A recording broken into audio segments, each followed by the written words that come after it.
Salut à toutes et à tous, bienvenue sur Misscom. Aujourd'hui, ici, on aborde la notion de blogging, de création de contenu, d'animation de son contenu sur le web, puisque c'est la thématique de la semaine, puisqu'on parle blogging. Et j'espère que, tout comme mes abonnés qui m'ont demandé ce sujet, vous trouverez des réponses intéressantes dans cette vidéo. Mais avant tout, salut à tous. Pour ceux qui me découvriraient ici, je suis Claire Négrier, aka Misscom. Depuis 2012, j'accompagne mes clients à communiquer de manière unique, éthique, authentique et surtout efficace afin d'attirer les clients qu'ils veulent vraiment à travers la création de leur branding, de leurs outils marketing et pour finir par la formation afin qu'ils acquièrent les compétences nécessaires pour être autonomes sur le sujet. Donc cette semaine, on aborde la notion de blogging, on a vu lundi et vous retrouverez la vidéo ici, si j'y arrive maintenant, mais également à la fin de cette vidéo, pour comprendre l'importance et l'intérêt d'un blog. Aujourd'hui, on rentre un peu plus en détail, puisque vous l'aurez compris, la réponse est bien évidemment oui, pour savoir comment animer efficacement le blog d'entreprise. Le blog de son entreprise, puisque la plupart d'entre vous êtes indépendants, vous êtes votre entreprise, donc votre blog va être une porte inéluctable. Alors, petit rappel, pourquoi est-ce important? Parce qu'il permet de gagner visibilité et crédibilité qui sont nécessaires à l'acquisition client. Deuxième raison, parce qu'il n'y a que le contenu écrit aujourd'hui qui va avoir un réel impact sur cette notion de visibilité et de partage. Et enfin, bien sûr, avoir un contenu qui va répondre aux questions, interrogations de vos communautés ou en tout cas des utilisateurs, aka les visiteurs, pour savoir, pour avoir des réelles visites. Parce qu'un contenu qui n'a aucun intérêt pour personne ne sert strictement à rien. Donc, comment animer efficacement un blog d'entreprise? La première étape, c'est l'analyse, comme d'habitude. Et oui, il y a toujours une part d'analyse sur n'importe quelle action que l'on va faire, pour la simple et bonne raison que si on ne comprend pas les tenants, les aboutissants et surtout les attentes de vos futurs lecteurs et donc futurs clients, vous risquez de d'écrire pour rien. Et moi, ici, la notion importante, c'est ce mot, efficacement. Il faut que vous donniez un contenu qui répondent aux attentes, qui répondent aux questions, qui soient dans les recherches des utilisateurs, que ce soit pour le contenu gratuit ou payant. Encore une fois, la notion n'est pas abordée aujourd'hui, même si on va plus parler du blogging que du produit. Il faut savoir que les produits et services, si vous répondez aux besoins, il y a bien plus de chances que vous vendiez que si vous imaginiez quelque chose, à moins que ce soit vraiment révolutionnaire. Donc l'idée et le principe, premièrement, c'est donc cette analyse. Et l'analyse, on va pas la faire à froid, on va pas la faire en sortie de cerveau. Je pense que mes clients ont besoin de ça. Non, là on fait le biais de confirmation, biais cognitif, raccourci du cerveau, qui vous fait croire que ce que vous savez, ce que vous pensez, c'est ce que pensent les autres. Il y a aussi le biais du savoir, qui pense que ce que vous savez, c'est ce qu'il faut que tout le monde sache. Mais ça, c'est un peu plus loin. Il n'empêche que il faut impérativement poser les questions. Donc, vous pouvez utiliser les médias sociaux, justement, et pas uniquement les vôtres. Pensez au groupe des autres qui contiennent des personnes qui sont votre cible. Identifiez où est votre cible et diffusez à ce moment-là et à cet endroit-là des enquêtes. Alors, ça peut être avec Google, pour pas le nommer, mais ça peut être aussi directement dans les groupes. On peut créer des sondages directement avec les groupes Facebook, par exemple. Vous allez créer le sondage directement dans le groupe. Après, quand vous avez, déjà une communauté, vous allez pouvoir leur poser les questions à travers les posts, mais à travers surtout les stories. En posant des questions, en faisant des sondages, vous avez multiples façons d'obtenir des réponses vis-à-vis des questions que vous vous posez et que vous devez leur poser pour pouvoir créer un contenu qui sera véritablement efficace et donc utile pour votre entreprise, parce qu'il sera utile à vos futurs clients. Donc ça, c'est le premier point, c'est vraiment cette notion d'analyse, et j'aurais dit même de recherche.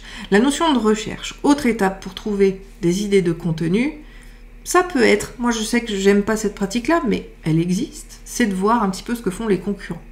Moi, j'oublie complètement la notion de concurrence parce qu'on a trop tendance après à essayer de faire comme eux ou à défendre un point de vue vis-à-vis de ce qu'ils ont abordé. Mais ça reste une possibilité, voir les sujets qui sont traités. Alors, pas forcément de la concurrence directe, mais au moins au niveau des personnes reconnues dans votre domaine, les leaders, on va dire, d'opinion, qui sont dans votre domaine d'activité. Souvent, quand ils abordent un thème, c'est que justement les recherches ont été faites, donc que le sujet va intéresser. Donnez toujours votre point de vue, on ne rentre jamais en concurrence avec un contenu direct, parce que comme le leader l'a déjà créé, vous allez être en duplicate content, et au lieu d'être favorable, ça vous sera défavorable. Ça, c'était une petite aparté au niveau du SEO, mais ça reste quelque chose d'important. Autre façon de trouver des contenus, pourquoi pas intéressants, vous avez Answer the Public, alors qui a été renommé, c'est l'outil de Neil Patel.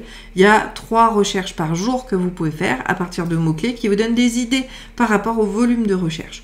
Ça, c'est toujours très intéressant. Et dernièrement, un petit outil que moi j'aime bien, c'est de chercher les couvertures de magazines dans votre domaine d'activité, dans Google Images. Et quand vous trouvez la première page où aller chez votre buraliste, parce que ça peut le faire aussi, pour prendre la première page sur le sujet, et vous verrez les sujets qui ont été sélectionnés. Leur sélection vient de l'analyse des attentes et des questionnements. Donc, vous devriez à peu près toper dans le mille. Bien sûr, la plus efficace sera absolument la réponse à votre communauté, mais comme souvent elle est frileuse et que on n'obtient pas autant de réponses que ce que l'on souhaiterait, vous avez quand même des solutions de repli pour pouvoir trouver ces sujets. Je vais passer maintenant à la deuxième étape, comment animer efficacement, on en a parlé mardi, la régularité. Vous devez choisir un rythme. Le mieux, 1 fois par semaine. Après, ça peut être 1 fois tous les 15 jours, au pire 1 fois par mois, mais là, ça veut dire que vous ne comptez pas vraiment sur le sujet et sur la création de contenu pour travailler votre présence digitale. Mais vous avez la possibilité de choisir le rythme, la périodicité, c'est comme ça qu'on l'appelle, de votre publication. Une fois que vous l'avez décidé, il faut impérativement la suivre. Ça veut dire forcément que si vous êtes hebdomadaire, vous devez trouver un thème par semaine. Et ça, je vous invite à rejoindre Synergis parce que là-dessus, on va travailler beaucoup pour que vous ayez un an de contenu rapidement établi pour pouvoir y travailler. Je ne sais plus qui disait, c'était peut-être Zig Ziglar, qui est un homme d'affaires américain que j'aime beaucoup, qui disait que le gros problème aujourd'hui avec les médias sociaux, c'est qu'on se perd et qu'on fait beaucoup de choses pour pas grand-chose.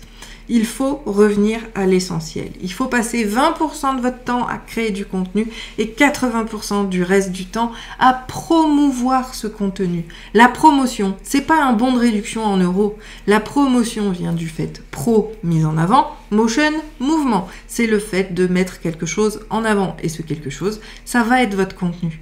À travers les réseaux sociaux, à travers la newsletter, on va tirer véritablement le jus de votre contenu et le meilleur de votre contenu pour animer ensuite les réseaux sociaux. C'est comme ça qu'on rentre dans une synergie des actions et qu'on va avoir quelque chose d'efficace qui, en plus de ça, va vous éviter de vous prendre la tête et va vous permettre de gagner du temps.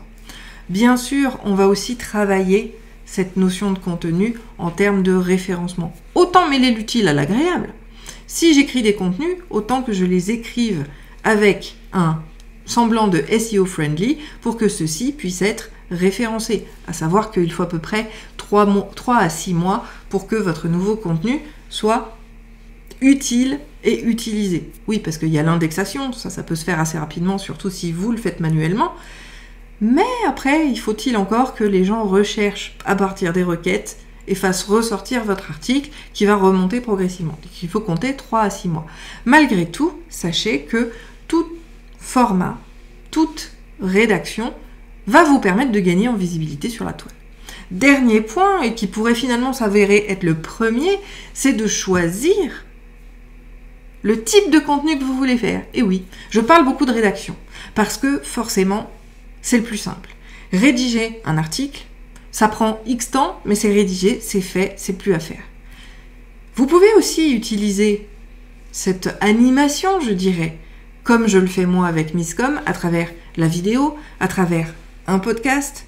J'aime bien cette phrase d'une de mes coachs américaines qui dit que le podcast, c'est ce qui vient après, qu'on a tout essayé, on a déjà tout fait le reste, et puis finalement on se fait un peu suer, donc on passe au podcast. Attention, le podcast est très particulier, mais il n'empêche que vous avez d'autres façons de créer du contenu.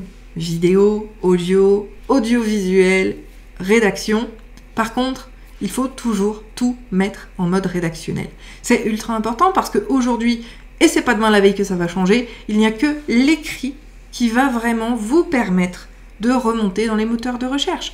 Et comme je le disais, même si c'est pas une fin en soi, autant que ce soit fait dans les bonnes grâces du référencement pour vous aider à gagner et augmenter votre communauté, entre guillemets, sans rien faire, à travers le contenu que vous allez faire.